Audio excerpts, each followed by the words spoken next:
Bueno, el día de hoy vamos a hacer un recorrido histórico por algunos de los principales autores de la teoría del discurso, así como por sus categorías principales que van a manejar estos autores.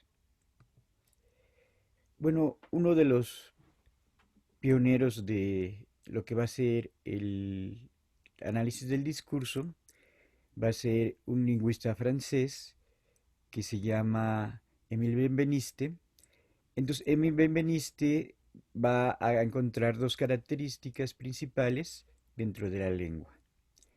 La primera característica importante que va a encontrar Benveniste es que cuando yo estoy hablando, siempre existe una subjetividad dentro del lenguaje, y esta subjetividad que existe dentro del lenguaje principalmente va a ser aquello que tiene que ver con el acto de enunciación.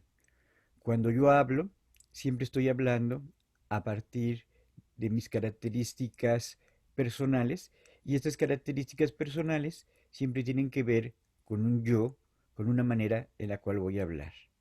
También va a existir una subjetividad en el caso del lenguaje, porque yo voy a hablar al otro en base a un tú, en base a un él. Entonces, siempre que estoy hablando en base a esta subjetividad de yo, tú, él, se está produciendo un acto de enunciación. Entonces, el acto de enunciación está mostrando una subjetividad que tiene que ver con las personas, y no solamente que tiene que ver con las personas, sino tiene que ver con el espacio y el tiempo en el cual yo estoy presente. Entonces, yo puedo decir, allá está la ventana, aquí estoy sentado, ayer me levanté tarde, hoy me levanté temprano. Entonces hay ciertas marcas de enunciación que serían las marcas de tiempo, las marcas de lugar, y en base a estas marcas de tiempo y en base a estas marcas de lugar, yo puedo ir conociendo cómo se va desarrollando el discurso. Esta manera de hablar, que tiene que ver principalmente con el emisor del mensaje, ya sería ciertas marcas de enunciación que también estarían ligadas con el caso del receptor, con la forma, con la manera, con el tono en la cual yo voy a hablar. Otro antecedente muy importante del análisis del discurso va a ser la lingüística del texto, que van a ser principalmente en la década de los 70 en Alemania y los países del norte de Europa. Y estos autores principalmente le va a llamar la lingüística del texto, porque cuando Saussure está hablando de una lingüística, principalmente va a hablar de este sistema de la lengua, y en este sistema de la lengua existe un código dominante. Entonces todo el esfuerzo que va a hacer Ferdinand de Saussure se va a tratar de dar para definir el funcionamiento de la lengua. Pero ya Saussure, en su curso de lingüística general, hablaba de que habría dos lingüísticas: una lingüística de la lengua y otra lingüística que tendría que ver con el habla. Esta lingüística del habla va a ser muchísimo más reciente a Ferdinand de Saussure, entonces principalmente se va a desarrollar durante la década de los 60. Entonces ya no quiero ver como Saussure la lingüística del habla, de todo el código, sino los lingüísticas del habla quieren ver cómo hablamos particularmente cada persona. Entonces cada persona tenemos una manera particular de hablar en cuanto a las palabras que utilizamos, la velocidad, los gestos que hacemos, el tono de voz que tenemos. Entonces sería la particularidad del lenguaje en cada uno de los hablantes. Pero en la década de los 70 van a ser la lingüística del texto, que querría ver esta particularidad de la manera de escribir, o posiblemente de la manera de hablar, pero de cada persona. Entonces ya no sería como Saussure tratar de ver todo el sistema, sino sería ver en particular uno de estos textos. Y la primera característica que va a tener esta lingüística del texto es que va a tratar de ir hacia la oración. Saussure, cuando estudia el código de la lengua, principalmente se queda a nivel de las palabras y no va a avanzar hacia este nivel que sería el nivel de la oración. En el nivel de la oración ya sería un nivel más grande, porque con oraciones yo voy a formar párrafos, y con párrafos voy a formar páginas, y con páginas voy a formar los textos. Entonces, las unidades básicas de esta lingüística del texto pasaría a ser de la oración, a los párrafos, a los textos más grandes. Entonces, cuando yo estoy manejando un texto más amplio, de un párrafo, de una página, o de todo un texto más amplio de varias páginas, ya va a haber ciertas estructuras que van a ser las macroestructuras y las macroreglas. Las macroestructuras principalmente van a estar ligadas a qué tipo de texto es. Entonces sería completamente diferente si es un texto educativo, si es un texto filosófico, si es un texto científico o si es un texto periodístico. Entonces ese texto se va a circunscribir a reglas en cómo yo tengo que elaborar ese texto. Entonces hay reglas para hacer un texto literario, para hacer un texto periodístico o para hacer un texto que tuviera una finalidad didáctica. Entonces van a existir macro reglas. Entre estas macro reglas, el texto tiene que tener unidad, tiene que tener coherencia, tiene que estar bien redactado. Entonces el texto cumple con ciertas reglas para que sea entendible. Lógicamente las principales reglas tendrían que ver con la ortografía, tendrían que ver con la redacción y tendrían que ver con que se entienda ese texto. Entonces van a hacer este estudio principalmente dedicado a los textos escritos, viendo cómo se da esta unidad, cómo se da esta coherencia y cómo se dan estas estructuras dominantes dentro de un texto. Otra de las estructuras dominantes dentro de un texto podría ser el estilo que tiene la manera de escribir determinado escritor o determinada persona. Pero también cuando está naciendo o cuando va a nacer todo lo que tiene que ver con el discurso, también en la década de los 60 y va a tener mucho auge en los 70 y en los 80, va a ser la pragmática. La pragmática va a estudiar las relaciones que se producen entre las personas que están hablando y la manera en que nos comunicamos. Nosotros en diferentes espacios, en diferentes tiempos, en diferentes situaciones, nos vamos a comunicar de manera completamente diferente. Entonces, para que yo me pueda comunicar de acuerdo a estos espacios y de acuerdo a estas personas, yo voy a tener un saber. Entonces no le voy a hablar igual a un ancianito, a mi mamá, a una mujer o a un niño. Entonces yo tengo este conocimiento acerca de las personas, acerca de los lugares, de cómo debo de hablar en determinados lugares. Entonces la pragmática va a tomar principalmente en consideración todos esos usos que tienen que ver con el lenguaje. Estos usos que tienen que ver con el lenguaje principalmente serían de tipo social y tienen que ver principalmente con que yo conozca a estos emisarios a los cuales le estoy mandando el mensaje, que yo conozca determinadas situaciones, determinados contextos, para ver de qué manera sería más propicia comunicarme con ellos y también, asimismo, cómo voy a llegar a determinadas finalidades, de convencer, de expresar mis ideas, o de solamente comunicarme con ellas.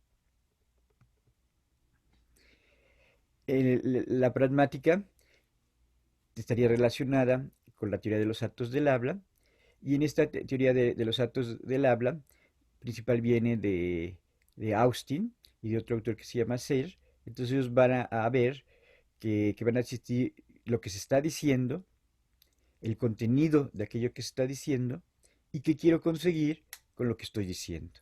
Entonces ellos van a ver que cada acto lingüístico tiene una forma en que se dice, tiene un contenido de aquello que se está diciendo, pero también va a tener una intención de lo que se está diciendo.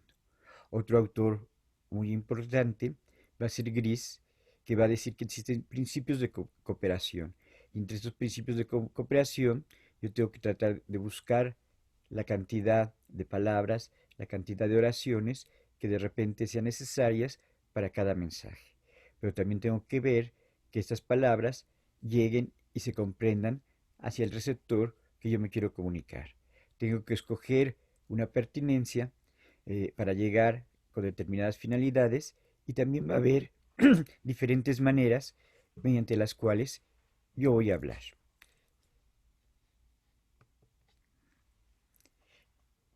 Esas teorías del acto del habla van a ser muy importantes y principalmente van a ser muy importantes porque se va a privilegiar esta capacidad de que siempre que estamos hablando, nosotros pensamos que es algo abstracto, algo que de repente se está diciendo solamente con palabras, pero lo que descubren esos autores, principalmente ligados al estudio de anglosajón, al estudio norteamericano, es que cada cosa que yo digo va a producir un acto de pedir dinero, de pedir perdón, de incitar a que compres algo, a que votes por alguien, este, a pedir que te quieran, a agradecer.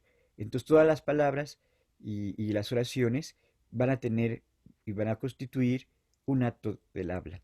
Un acto porque estarían significando una acción de pedir un teléfono, de pedir un taxi, este, de, de prometer algo. Entonces, prometer algo es un acto, explicar algo sería un acto, informar de algo también sería un acto. Entonces, todo lo que estoy realizando no solamente serían palabras, no solamente serían oraciones, sino estaría implicando todo un acto. Y este acto actualmente se vería mucho en el caso de que de repente alguien hace bullying hacia un niño o si de repente alguien trata mal a una mujer, estarían siendo actos. Y estos actos pueden influir en la conducta del niño o en la conducta de la mujer. También van a existir estos principios de cooperación y entre los principios de cooperación, uno de los más importantes que van a mencionar para que se produzca la cooperación sería el de la cortesía. Entonces, para que cuando yo llego a un lugar, y si muchas veces quiero que me atiendan de determinada manera, yo tengo que ser cortés. Esto funciona mucho cuando yo veo en un restaurante que el mesero trata de ser cortés, porque en muchos casos quiere ganar una propina, o cuando yo voy a un centro comercial y tengo trato con un vendedor, el vendedor también tiene la finalidad de que yo le compre, entonces también va a tener determinada cortesía. Pero no solamente en estos casos, sino también en los casos que tienen que ver con lo social, yo voy a ser cortés con las personas, porque muchas veces me tengo que presentar, tengo que saludar, me tengo que despedir y tengo que utilizar un lenguaje que no se salga de ciertos límites, que no tenga groserías ni que tampoco llegue a malos entendidos. Estas teorías conversacionales y de que tiene que ver con los actos del habla y con los principios de cooperación, principalmente se van a utilizar en dos disciplinas muy importantes que tienen que ver con el estudio del discurso, que sería la sociolingüística. La sociolingüística pues tiene que ver con esta manera de hablar de acuerdo a los hombres, a las mujeres, a las edades, a la raza, a la clase social, a la etnia. Entonces siempre tenemos una manera diferente de hablar dependiendo de dónde provenimos, de los estudios, de si somos hombres, de si somos mujeres, de la región de que venimos. Entonces son características sociales que nosotros ya tenemos incluidas dentro de la manera de hablar. Y también dentro de la etnometría, que también ahí sería cómo se van a estudiar esta manera de hablar desde el punto de vista de la cultura. A partir del siglo XX se va a producir un giro lingüístico y este giro lingüístico sería muy importante porque van a tener mucho auge las teorías de Saussure, las teorías de Benveniste, las teorías de Martinetti, las teorías de Chomsky, las teorías de las diferentes escuelas lingüísticas. Y muchos fenómenos sociales, muchos fenómenos de las ciencias humanas, muchos fenómenos que tienen que ver con la comunicación, se estudiarían principalmente a partir de la lingüística. Entonces, todas estas disciplinas sociales y en todas estas disciplinas humanísticas se le va a privilegiar y se van a empezar a buscar teorías y metodologías que estén relacionadas con el lenguaje, con la lingüística. Entonces, se va a poner de moda estudiar desde el punto de vista lingüístico, también desde el punto de vista estructuralista, fenómenos sociales y fenómenos que tienen que ver con el arte, con la literatura o con todas las ciencias humanísticas. Entonces, Saussure presentaba ciertas características muy importantes en, en su estudio, que serían las de signo, las de sintagma, las de lengua y habla, las de norma, las de arbitrariedad del signo, sincronía, diacronía y la referencia. Y a partir de la lingüística del texto y también de las teorías de la enunciación, como el caso de Oswald Druckerot, va a partir a que ya no solamente quieren ver esto que serían el signo particular, las palabras particulares, la lengua, sino se quieren ver los textos. Y cuando yo estoy viendo los textos, estarían haciendo otras categorías diferentes, como sería el estructuras superficiales, estructuras profundas. Entonces yo voy a buscar cómo se está expresando el texto superficialmente y cómo se está expresando este texto a partir de estructuras profundas. Entonces esas estructuras profundas principalmente se van a relacionar con el campo de la semántica y con el campo del significado de cada una de las palabras y qué me quiere decir ese texto. También la teoría del texto vería que hay ciertas condiciones para que se produzca ese texto y hay ciertas condiciones para que se reciba ese texto.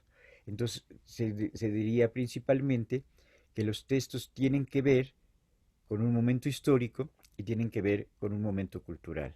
No sería lo mismo escribir hace 100 años, hace 200 años, que escribir actualmente. Tampoco sería lo mismo un escritor de Colombia, un escritor mexicano, un escritor argentino, un escritor español, porque todo el mundo utilizaríamos el lenguaje completamente diferente y el colombiano o el español tendrían sus propias palabras, tendrían sus propias maneras en que yo voy a hablar. Entonces el texto se está produciendo en tiempo, se está produciendo en espacio y se está produciendo en situaciones históricas concretas. Esta noción de texto está ya ligada principalmente a estas nociones de coherencia, a estas nociones de unidad que tiene que tener el texto para que este texto se pueda entender. Entonces, para que este texto se pueda entender, tiene que tener reglas sintácticas o gramaticales, tiene que tener reglas semánticas de cómo estoy utilizando las palabras, del significado de estas palabras, y también va a haber esta enunciación que como veíamos con la teoría de la enunciación, tiene que ver con las personas que están hablando, con las deches de tiempo y con las deches de lugar, que serían aquí, allá, yo, tú, hoy, mañana, la próxima semana, estarían indicando deches de tiempo o deches de espacio o deches de las personas. Y algo también muy importante que tiene que ver con los diferentes textos, más con los textos que se hablan, sería la situación del discurso. ¿En qué condiciones se está diciendo ese texto o en qué condiciones está diciendo ese discurso? Entonces, cuando un escritor quiere hablar acerca del mundo, crear una novela, hay una situación en la cual se le ocurrió esa novela, ¿no? Entonces, si nosotros viéramos el caso de la literatura mexicana actualmente, pues veríamos que desde hace 20 años van a existir muchas novelas que tratan de la violencia, que tratan del narcotráfico, que tratan de la corrupción política, que tratan del caciquismo. Entonces esas novelas se están produciendo en un caso muy particular, que sería que en los últimos años del neoliberalismo mexicano va a influir en las novelas, va a influir en las películas y en lo que se está haciendo. Entonces estarían marcadas por un momento y estarían marcadas por un tiempo en particular. También las teorías del discurso estarían ligadas principalmente con el estructuralismo. Entonces Saussure sería un autor estructuralista. Cuando él hace su teoría, va a hablar de sistema, pero en la década de los 60, Benveniste y Roland Barthes, en lugar de muchas veces hablar de sistema, van a hablar de la estructura de la lengua. Entonces, esas estructuras de la lengua serían principalmente la sintáctica, la semántica, la pragmática, la fonología, o también podría haber ciertas estructuras que tendrían que ver con el estilo y la manera en que estoy escribiendo. Una característica del estructuralismo es que de repente va a mezclar diferentes disciplinas. Entonces, Roland Barthes, para el estudio de la literatura, va a estudiar literatura y lingüística, literatura y semiótica, o en el caso de Foucault, muchas veces sus análisis van a mezclar historia, psicoanálisis, sociología. Entonces el estructuralismo sería completamente multidisciplinario y estaría utilizando una o dos disciplinas para estudiar lo que tiene que ver con los fenómenos sociales. En el caso del discurso, también va a ser completamente multidisciplinario porque va a utilizar conocimientos de la pragmática, conocimientos de la gramática, conocimientos de la sociolingüística, conocimientos de la antropología del lenguaje. Entonces también estaría siguiendo este carácter multidisciplinario para estudiar aquello que tiene que ver con los textos, aquello que tiene que ver con los discursos. Luego vendría la etnometodología. Esta etnometodología principalmente se estudiaría en la antropología, se estudiaría en las disciplinas humanísticas, pero va a haber también una etnografía completamente de la comunicación. Aquí sería una microsociología que trataría de ver cómo determinado grupo de personas, dependiendo de ciertas clases sociales o dependiendo de determinados grupos que viven en una determinada región, cómo manejan el lenguaje.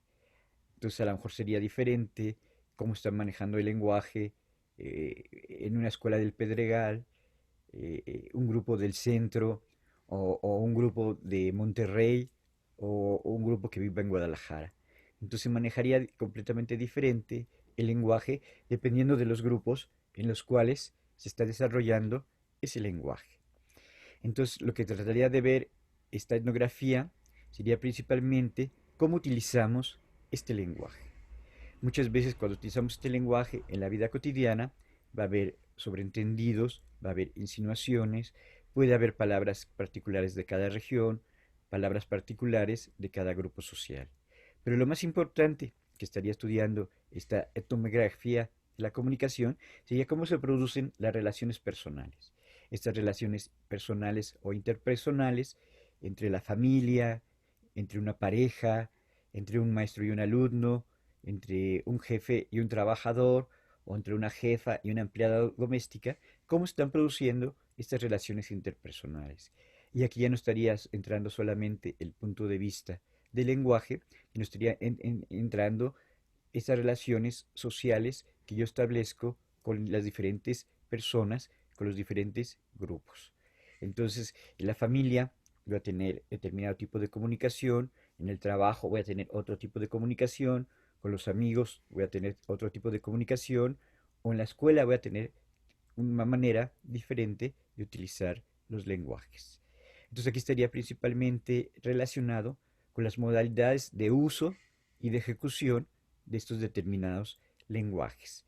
Con estas disciplinas que estamos viendo de la lingüística del texto, del análisis de la conversación, de la etnometodología, entonces serían algunas de las disciplinas que van a servir y que van a ayudar para todo lo que tiene que ver con los estudios del discurso.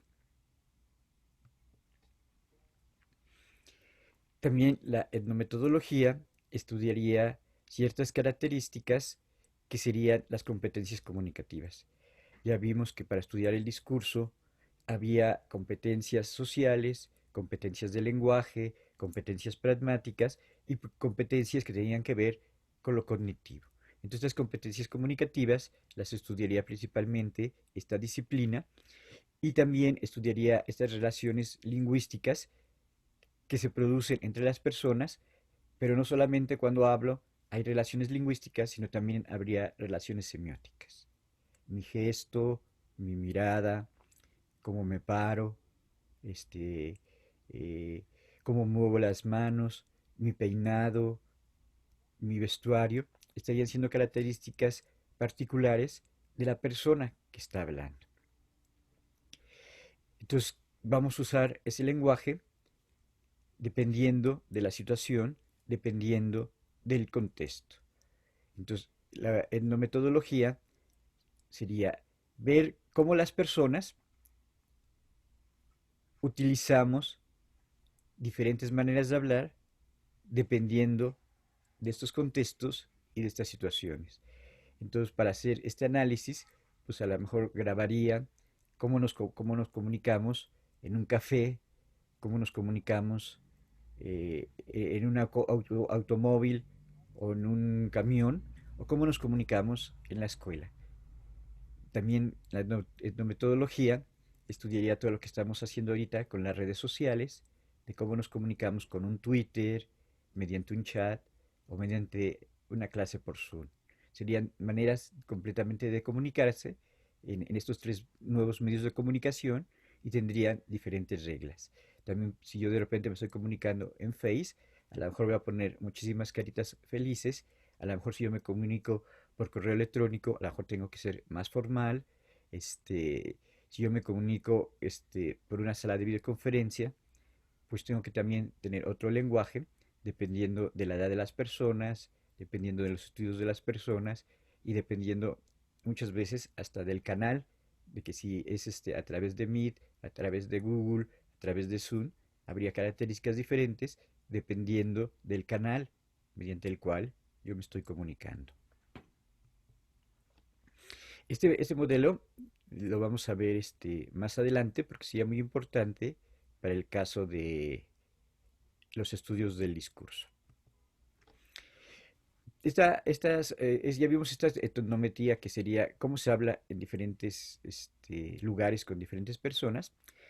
Y estaría también la sociolingüística, que la sociolingüística vería estas características sociales, estas categorías muchas veces también de jerarquía que pueden tener las personas o estas características que pueden tener de género masculino, femenino, LGTB, también las características de raza, de etnia, las estaría estudiando dependiendo de estos contextos y muchas veces en estos contextos se van a producir relaciones de subordinación o de relaciones de opresión o relaciones de poder.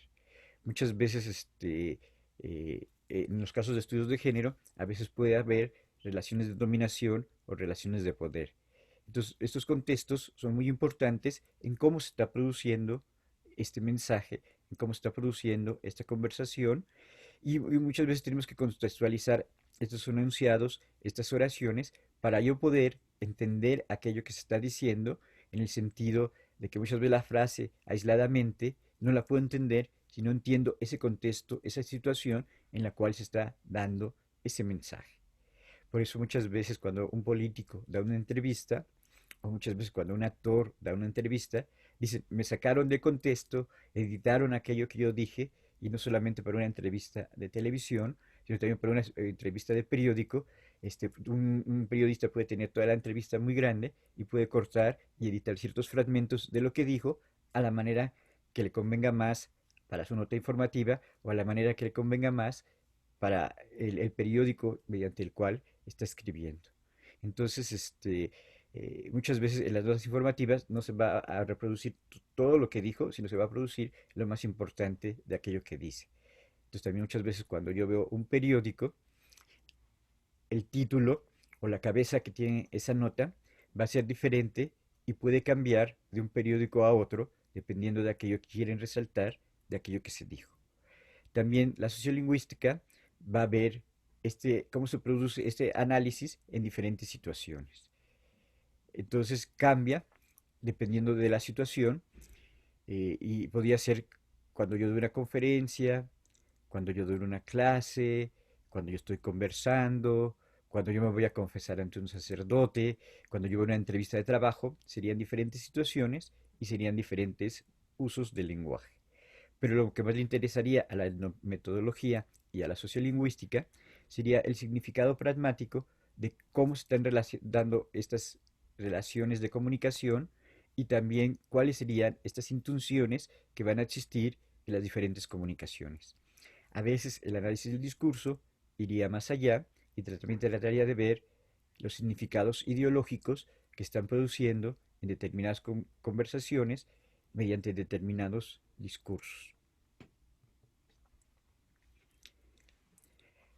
Uno de los antecedentes también del análisis del discurso sería Roland Barthes. Entonces Roland Barthes principalmente trabaja con la semiótica, principalmente trabaja con la semiología Y él sigue principalmente a Saussure, a Ferdinand de Saussure, este gran lingüista de principios del siglo XX. Pero lo que va a aportar principalmente Roland Barthes va a ser el análisis de los relatos, y este Roland Barthes diría que los relatos y las narraciones son universales. Entonces hay relato en una película, hay relato en una obra de teatro, hay relato en una noticia periodística, hay relato cuando en un chisme, hay relato en los mitos, hay relato en Facebook, estoy relatando cosas, ¿no? Hasta un meme te cuenta algo. Entonces, como la narración y los relatos serían universales, él va a buscar estas reglas que van a tener las narraciones, que van a tener los relatos. Entonces va a ver cómo se va a dar en un principio un desarrollo, un fin, cómo van desarrollándose los relatos dependiendo del espacio, dependiendo del tiempo, dependiendo de los personajes. Pero un aporte principalmente de Roland Barthes va a ser que no va a hablar solamente de narración y de relato para la literatura, para el caso del arte, sino lo va a extender este concepto a los medios de comunicación, lo va a extender a relatos sociales. Entonces la historia sería un relato de tipo social, porque yo estaría contando quiénes son los héroes, quiénes son los villanos, quiénes son los enemigos de determinado país o de determinado personaje. Entonces se produce una narración.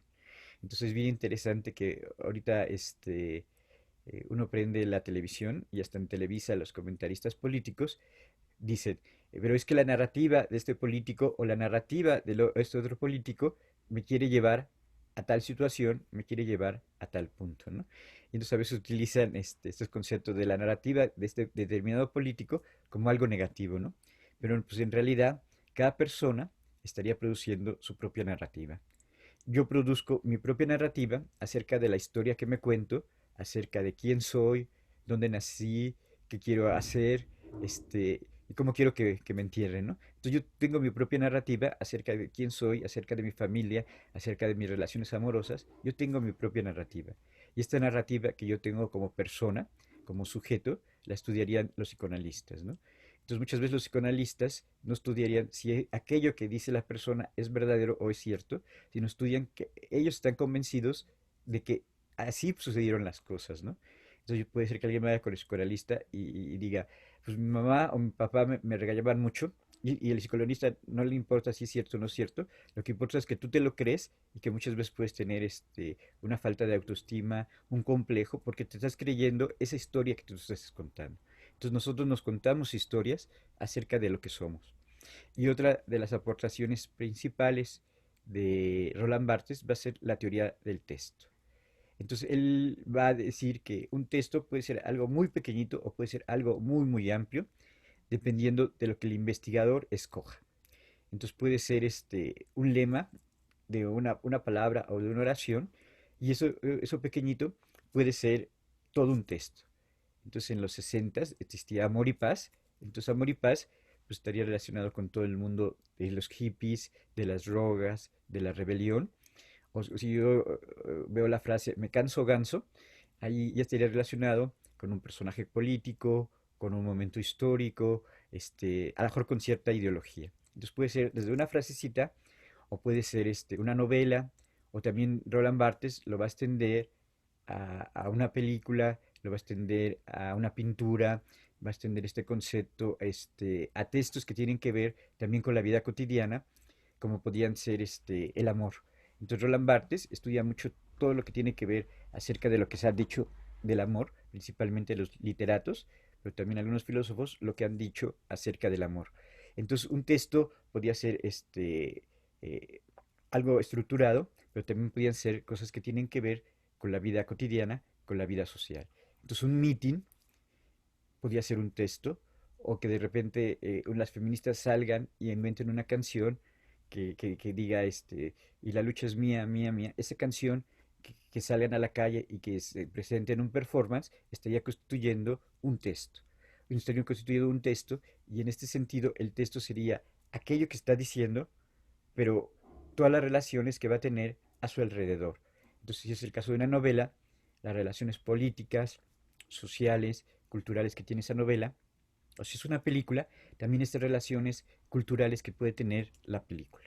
Entonces, si yo quiero estudiar Roma, tengo que ver la película, pero tengo que ver el contexto cultural que tiene que ver con la empleada doméstica, que se le están dando nuevos derechos a las empleadas domésticas, que se está produciendo en determinado momento, que me habla del México de los setentas, lo que han dicho los críticos, el impacto que tuvo en la recepción. Entonces, ese texto no sería solamente la película, sino todo el contexto que estaría rodeando a la película, o todo el contexto que estaría rodeando al libro, o todo el contexto que estaría ligado a una marcha feminista.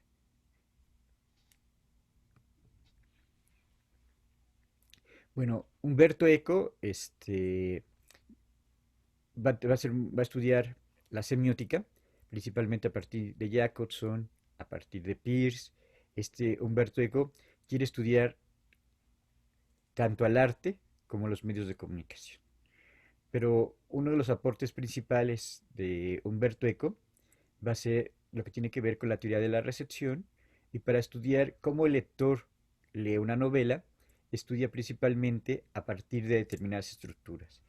Entonces estudia principalmente cuatro estructuras: la que tiene que ver con las estructuras narrativas, las estructuras actanciales o de personajes, este, las estructuras lingüísticas, las estructuras ideológicas. Entonces él ve que en una novela estarían esas estructuras ideológicas, esas estructuras narrativas y esas estructuras lingüísticas o que tienen que ver con el discurso.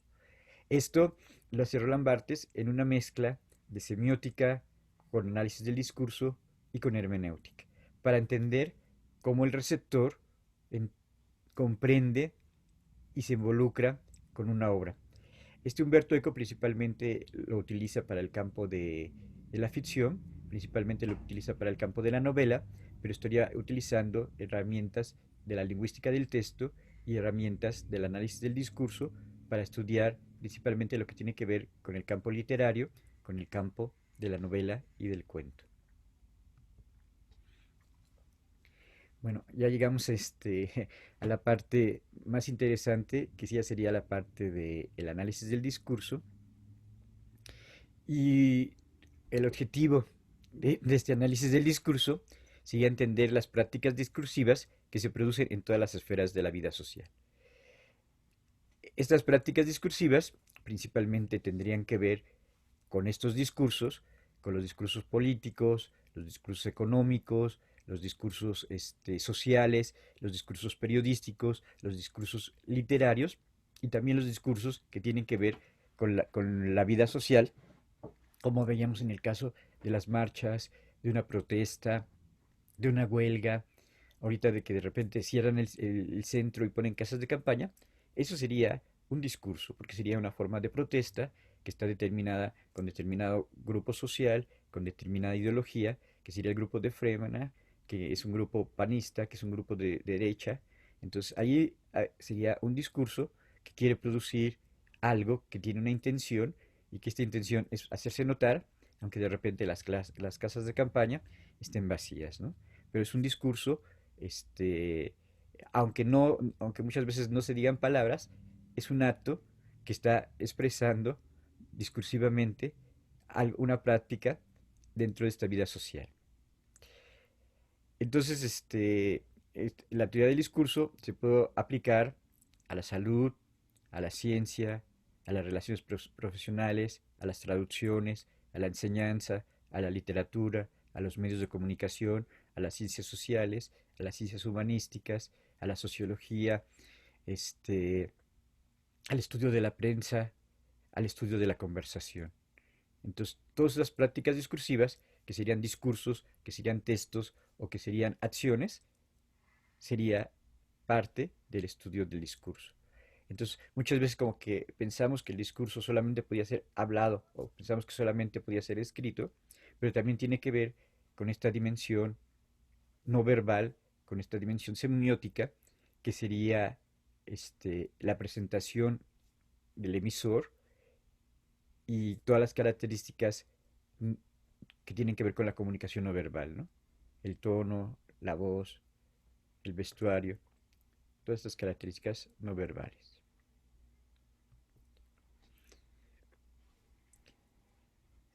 Entonces, el análisis del discurso tendría una metodología, tendría una teoría, y principalmente en esta teoría trataría de ligar el lenguaje con lo social y también con la parte cognitiva de cómo se produce y de cómo se reciben estos discursos.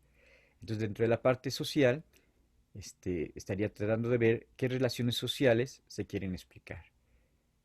Ahí tendría que ver quiénes son los participantes y qué relaciones sociales se establecen a partir de su raza, de su género, de su profesión. También en el análisis del discurso hay algo que yo quiero evidenciar. Puede ser que yo quiera evidenciar relaciones de poder, relaciones ideológicas, relaciones de comunicación, relaciones expresivas, qué finalidades tienen esos discursos. Para los analistas del discurso, dirían que siempre va a haber relaciones de poder atrás de todos los discursos. Y estas relaciones de poder, principalmente siguiendo a Foucault, serían muy evidentes.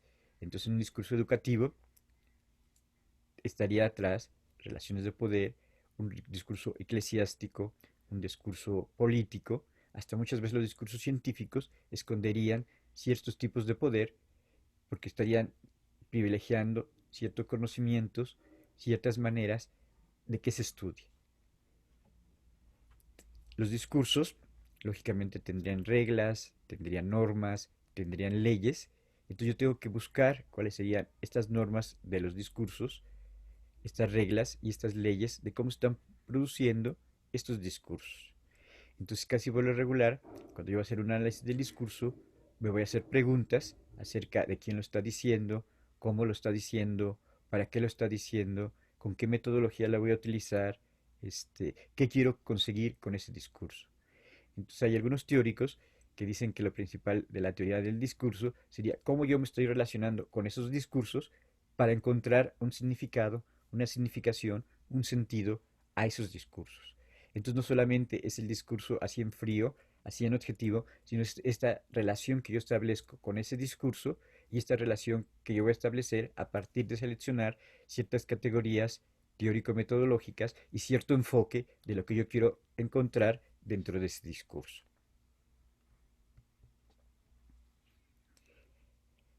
Entonces, el discurso se va a relacionar con todas las disciplinas que estábamos viendo y no solamente se va a relacionar con todas las metodologías que estábamos viendo, sino las va a utilizar. Entonces, para el análisis del discurso, yo me valdría de estos conocimientos teóricos metodológicos de estas disciplinas. Entonces, si yo me puedo valer de las teorías de los actos del habla, si es una conversación, o también si un político está dando un discurso, yo quiero llegar a aquella intención que quería ese político. En la sociolingüística vería a los participantes de acuerdo a sus características sociales. En la etnografía de la comunicación vería cómo se están dando estas interacciones entre los diferentes personajes. En la pragmática estaría viendo también cómo se produce esta comunicación entre las personas y cómo se está produciendo estos discursos y cómo se están consumiendo estos discursos. En el análisis conversacional vería las maneras de la conversación que están ligadas a determinados sujetos y que están determinados a determinados contextos. Y por último, el análisis crítico del discurso buscaría atrás de los discursos relaciones de poder, relaciones de dominación, relaciones de subordinación, como podía ser en el caso de las mujeres, o en el caso de los indígenas, o en el caso de los inmigrantes, que siempre de repente se rechazan o de repente no son bien aceptados cuando vienen los migrantes o cuando vienen ciertos indígenas o que yo ciertas relaciones que tienen que ver con el racismo, ¿no? Entonces por eso de repente en Estados Unidos Donald Trump se considera racista porque habla mal de los mexicanos, de los chinos, de los árabes, de muchas diferentes razas, habla mal y no quiere dejar entrar a ciertas nacionalidades o de repente va a poner este, unas cuotas económicas si no está de acuerdo con determinados países. Aquí en esta diapositiva aparece uno de los principales métodos del análisis del discurso, que sería el libro de Ruth Golka. Y en este libro de Ruth Golka va a explicar cómo yo puedo escoger estas diferentes disciplinas para hacer el análisis del discurso. No significa que yo tenga que conocer todas estas disciplinas, sino ciertas categorías de la sociolingüística, ciertas categorías de la pragmática, ciertas características del análisis crítico del discurso, yo las voy a seleccionar y las voy a escoger para hacer este análisis del discurso. Entonces, en ese sentido, el análisis del discurso sería completamente interdisciplinario y sería completamente interdisciplinario porque se va a valer de todas estas disciplinas que se llaman las ciencias del lenguaje, y todas esas disciplinas que serían las ciencias del lenguaje, que estarían a veces muy relacionadas con la lingüística o con sociolingüística, o que serían muy relacionadas con los actos del habla, yo las puedo aplicar para estudiar el discurso.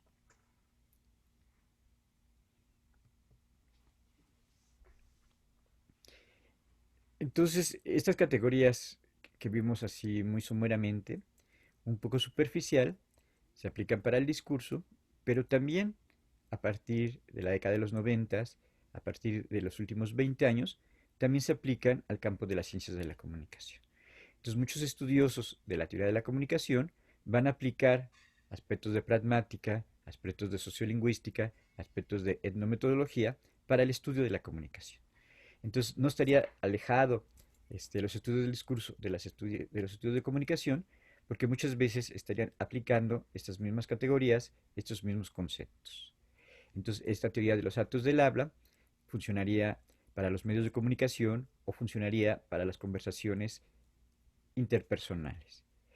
También se hablaría de una sociolingüística interrelacional y esta sociolingüística interrelacional sería también a través de los medios de comunicación, que muchas veces los medios de comunicación pueden ser en directo, cuando un conductor está hablando en un programa en vivo, o pueden ser diferidos. Si yo veo un documental, si veo una película, si veo una serie, muchas veces son series de hace un año, de hace 2 años, de hace 3 años, y yo me estoy relacionando con esto que ya corresponde a otro tiempo. También en el caso de la comunicación, sería bien importante considerar los contextos de cada uno de los mensajes, si es una película, si es un programa de radio, si es una nota periodística, yo tengo que saber estos contextos.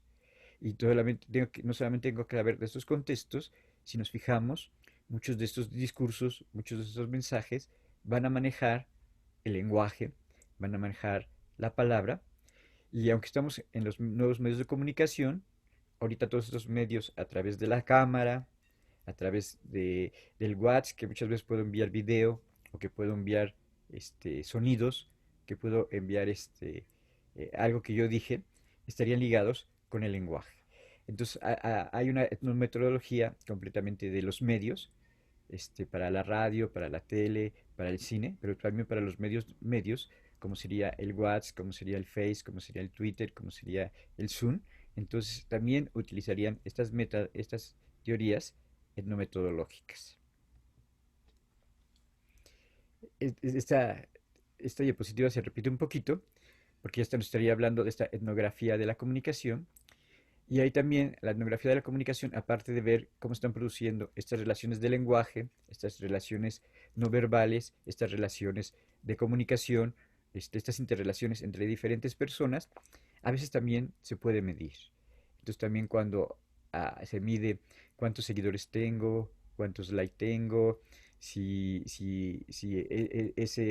ese mensaje en las redes tiene impacto, también sería una etnografía de la comunicación. Entonces habría una etnografía de la comunicación para los nuevos medios que estarían midiendo las visitas, los likes y el impacto que está teniendo esos mensajes.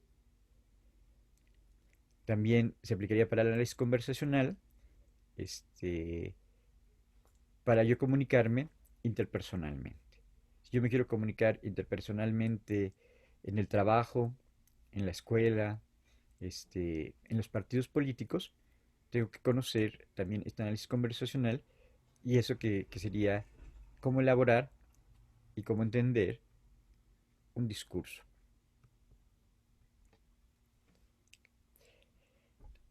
En ese sentido, también el análisis del discurso estaría muy ligado a la comunicación, porque una serie, una película, un chat serían un discurso, serían unos géneros particulares de discurso ligado a los medios de comunicación. Ahí tendría que ver estas interrelaciones, qué acciones se quieren proponer mediante esos mensajes, también de repente cómo se excluye a través del lenguaje.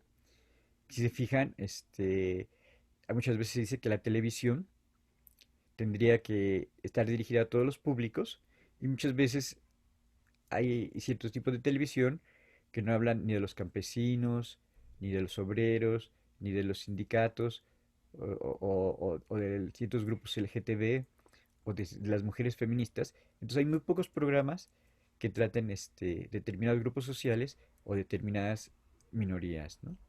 De vez en cuando uno puede poner Canal 22 y ahí sí hay programas dedicados a las mujeres o si hay programas dedicados al LGTB, pero son completamente muy pocos. En cambio, si yo veo Televisa o si yo veo TV Azteca, va a haber muy pocos programas dedicados a determinados grupos sociales. Entonces, a través del discurso se estarían evidenciando relaciones de poder.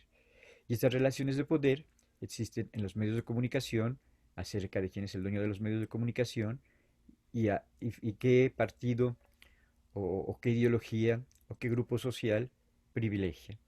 Entonces hay ciertas noticias que de repente no existen en ciertos periódicos porque no estarían de acuerdo a los grupos sociales, ¿no? Entonces por eso muchas veces se dice que el Reforma sería un periódico muy chayotero porque solamente está privilegiando ciertos grupos sociales y está evidenciando ciertas relaciones de poder. Entonces también el discurso, principalmente el análisis crítico del discurso, me ayudaría a buscar cómo se están produciendo estas relaciones de poder mediante los diferentes discursos, ya sea discursos políticos o discursos de los medios de comunicación. Bueno, ahora vamos a ver el texto. El- los discursos principalmente estarían siendo textos, entonces yo tengo que ver principalmente para estudiar el texto las oraciones, los párrafos o el texto completo. Mi unidad básica van a ser las oraciones. Entonces, en cada oración puede que existan diferentes este, unidades de sentido. Entonces, muchas veces cuando te piden un resumen, tú seleccionas de los párrafos las ideas más importantes y sacas el sentido de haciendo ese resumen, buscando las frases más importantes que se dicen a lo largo de ese texto. Entonces, también en el análisis del discurso, yo buscaría qué es lo más importante de ese discurso, las ideas más importantes de ese discurso y cómo están funcionando a partir de las macroreglas de coherencia, a partir de las macroreglas de unidad y a partir de las macroestructuras genéricas que está utilizando ese discurso. No sé si en la diapositiva que sigue viene, pero también estaría contemplando las intenciones y estaría contemplando al receptor mediante el cual se le está enviando ese mensaje.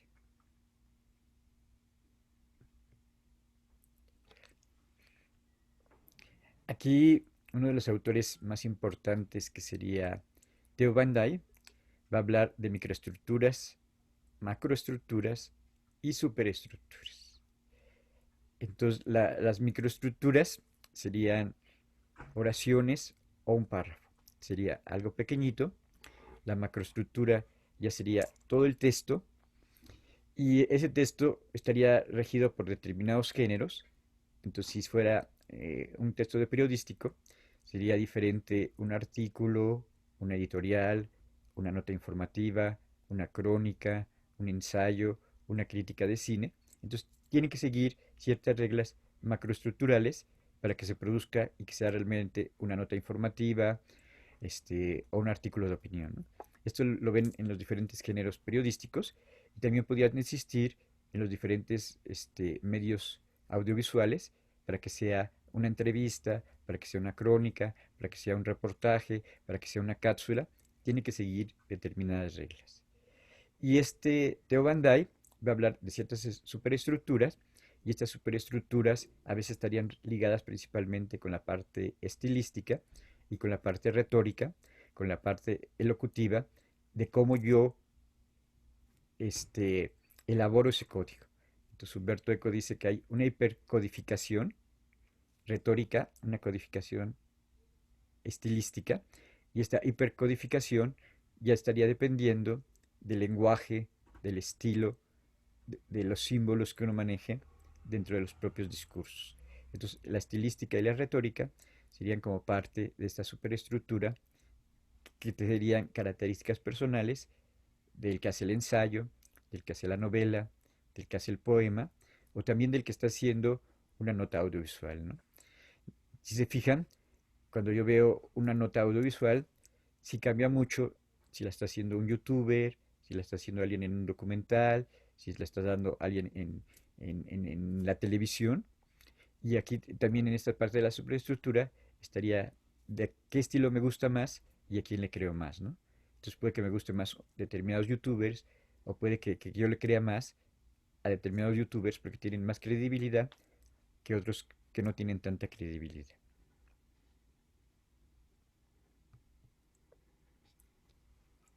Bueno, este Bandai, con esto que sería el análisis crítico del discurso, trata relaciones de abuso de poder, control social, dominación, desigualdad social, marginación. Entonces, Theo Van Dyke dice que no solamente se analiza el discurso objetivamente, sino uno tiene que tener una postura, una posición hacia ese discurso.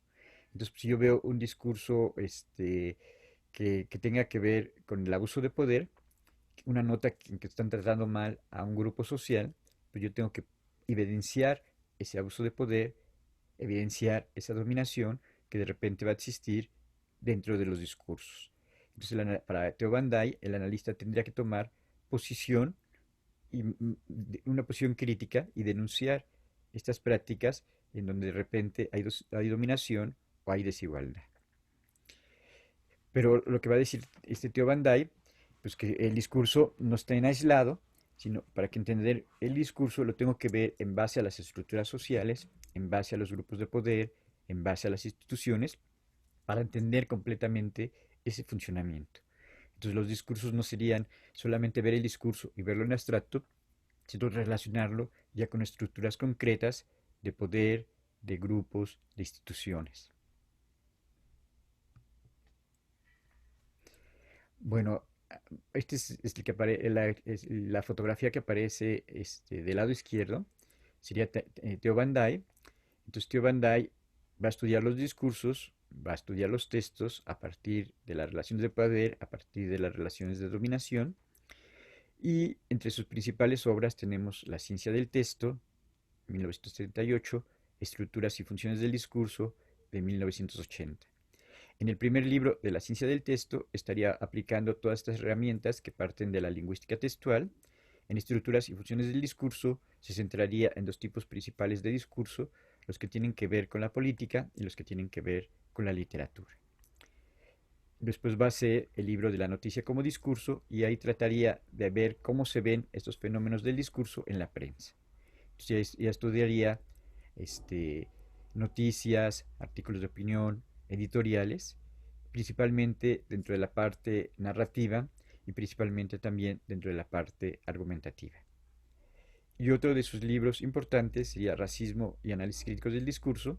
Ahí estudiaría principalmente ciertos fenómenos del racismo, principalmente que ocurren en España o que ocurren en Inglaterra y que tienen que ver con cómo se trata a los inmigrantes en España o cómo se trata a los inmigrantes en el caso de Inglaterra.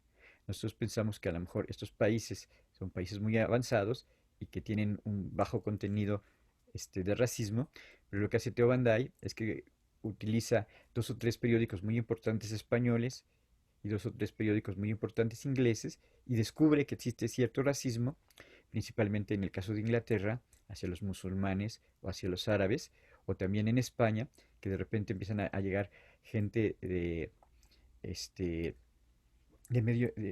gente de los países que eran socialistas, y entonces también de repente la gente española no los quiere admitir porque dice que le van a quitar el trabajo, ¿no?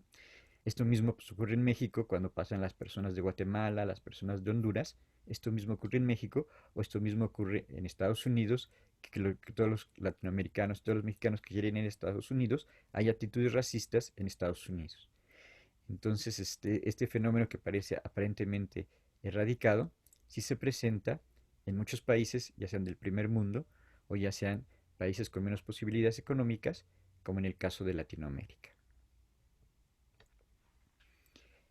Este Theo Van Dyke pues, va a partir en un primer momento de la lingüística textual.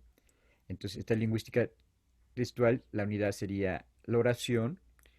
Tendríamos que ver el uso de estos lenguajes, el uso social de estos lenguajes en las conversaciones o en el uso social que van a tener estos textos. Estos textos también quiero ver el carácter comunicativo y el carácter pragmático de cómo se producen, cómo circulan y cómo se reciben estos discursos. La lingüística textual le interesa mucho la coherencia y la cohesión. Entonces, cuando nosotros estamos redactando un ensayo, estamos redactando una nota periodística, tenemos que cuidar el inicio de cada oración, cómo concluye cada párrafo, cómo se relaciona un párrafo con otro párrafo, para conseguir coherencia y cohesión, que estaría principalmente dada mediante la puntuación, mediante la gramática y mediante esta coherencia en lógica, en ideas de aquello que yo quiero decir.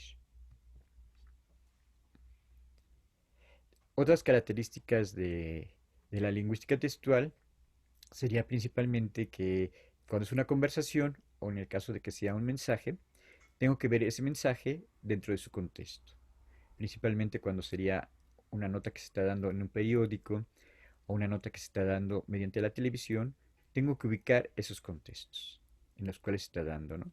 Esas notas que se dan, o esos discursos que se dan, también quieren producir una determinada acción, tienen una determinada finalidad, entonces el analista del discurso buscaría estas finalidades, estos intereses que están detrás de las noticias o que están detrás de determinados acontecimientos políticos o sociales.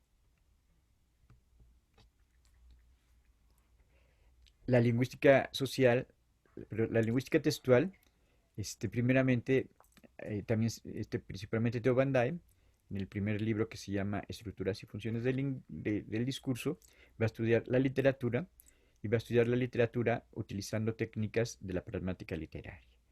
Entonces, la pragmática literaria tendría una finalidad completamente diferente a la pragmática política, porque la pragmática política trataría principalmente de convencer. En cambio, la pragmática literaria, su principal finalidad sería hacer bello, hacer atractivo, hacer artístico un discurso. Entonces estaría cumpliendo completamente lo que llamaba Jacobson una función poética, una función artística. En cambio, muchas veces se supone que el discurso político habla más de cosas reales, de situaciones que están aconteciendo en la realidad. Aunque también, como veíamos hace ratito, también constituyen determinadas narrativas de grupos sociales o de partidos políticos. Eh, Theo Van Dyke y Ruth Goldkamp van a crear el análisis crítico del discurso. Esto lo van a crear principalmente a mediados de los 80s y ellos decían que no te tienes que quedar con este análisis objetivo del discurso, sino evidenciar estas relaciones de poder que se producen mediante los discursos. En el caso de Latinoamérica, se va a crear la ALED, que es la Asociación Latinoamericana de Estudios del Discurso. Entonces aquí, en esta asociación latinoamericana, habría personas de Chile, de Colombia, de México, y celebrarían un congreso cada año en diferentes países. Un año fue, hace como 10 años fue en México, este congreso de la LED, de Estudios del Discurso. Entonces cada año se realiza y cada año se realizarán diferentes tipos de discurso y habría diferentes congresos, diferentes ponencias que se van a dar en el campo del estudio del discurso. También la CONEI, que sería el Consejo Nacional de Estudios de la Comunicación, ahí también hay un área que estudia principalmente lo que tiene que ver con la comunicación y los estudios del discurso. Bueno, esos serían como algunas de las teorías más importantes que tienen que ver con el discurso, algunos de los conceptos más importantes que tienen que ver con el discurso. y algunos de los autores importantes que tienen que ver con la teoría del discurso, como sería el caso de Theo Van Dyke y de Ruth Walker. Eh, Espero que con esto pues, les dé un panorama un poquito más amplio de qué consisten las teorías del discurso, cuáles serían sus metodologías, cuáles serían sus herramientas teóricas para poder estudiar estos elementos que tienen que ver con el discurso. Entonces vamos a pasar a lo que sería una sesión de preguntas y respuestas, a ver si algo les quedó, si no algo no les quedó claro, que podamos interactuar haciendo unas preguntas y respuestas. Gracias.